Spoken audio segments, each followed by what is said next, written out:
Christians in tech right now feel completely underutilized, and they feel isolated. All we have for them is PowerPoint. I think organizations, especially in the Christian sector, tend not to be attractive places for young people. The biggest reason why we're sort of falling behind is just because people are moving outside of the church to the marketplace for that sort of creative outlet of innovation. And then because young people aren't coming into the sector, then you don't have leadership hearing fresh ideas and stuff like that. There are plenty of companies, Acme, Kmart, that have just more or less gone by the way or are no longer in business because they haven't kept up with practices that are being used in terms of data mining, advertising, any number of other things that companies like Walmart have excelled in. And I think those technologies they've introduced, you could say, are disruptive technologies. Disruption is really just an organization's response to the change that they're living in. The problem is Christian organizations right now are living in so much fear that it's paralyzing us. This is an area where people do feel uncomfortable and need guidance on how to innovate and how to keep up with the pace of change. The media landscape is changing so wicked fast. You're unsure of your next step. You don't know where to turn to. So what do? You just say, well, I'll go back to the status quo and just rely on what I know. If we aren't willing to look at how we're spreading the gospel, if we aren't willing to look at our mission constantly and continue to be innovative, then we won't move forward.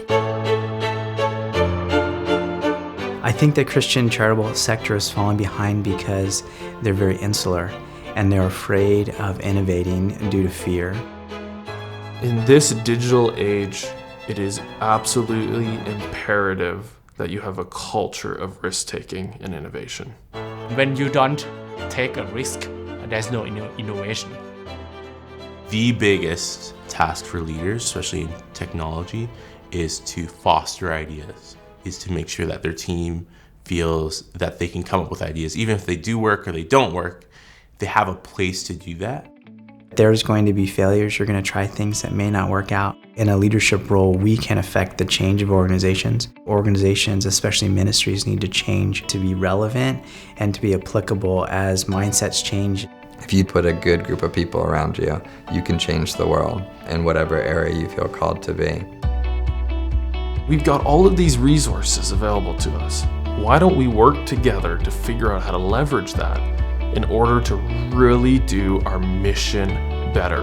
We need to be collaborative. We need to be one body, unified beyond our own self-interest so that we can do the work of the kingdom, do the work that God calls us to do, which is to reach the lost and transform as many people into the kingdom of God as possible.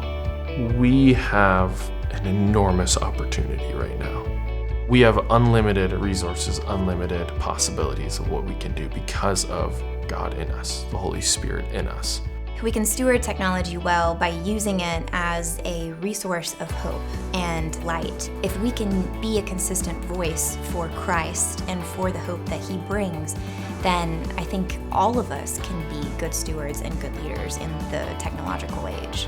Organizations who aren't investing in technology now should start like today. It's not a matter of, oh, when technology hits, we're here, the wave has come.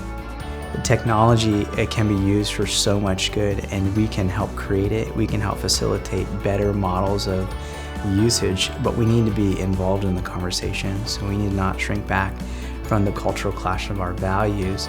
Technology is an amazing blessing that can be used for good to connect more people as we accelerate connection globally in the future.